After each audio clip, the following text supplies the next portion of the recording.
because Mark Carney gave this quote unquote legendary speech at Davos, right?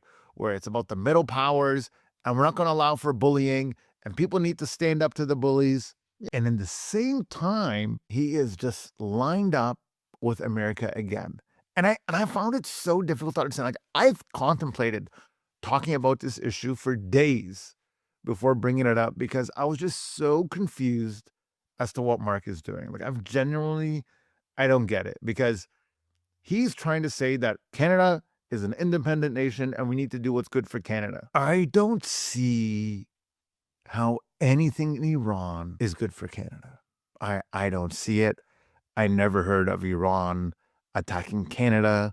I've never heard of Iran even mentioning anything to do with Canada. Like, this is really an unprovoked statement, making me wonder, is it all just a show? And that's the main point I wanted to bring up here, is that in the cameras, Mark Carney is asserting himself as the leader of the middle nations, as the leader of anyone that opposes America. You can find loyalty and relationship with Canada and Mark Carney. That's what's being presented.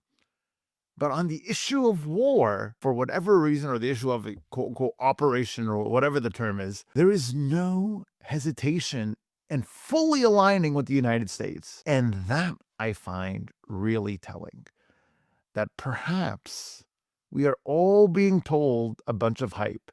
Perhaps this entire idea is just all hype, just to get Canada united, get rid of all the opposition, and make Canada one big happy family, which all sounds good on paper. Again, nothing wrong with this conceptually. But on the issue with war, in which Americans themselves don't really support, why would the government of Canada weigh in its 2 cents?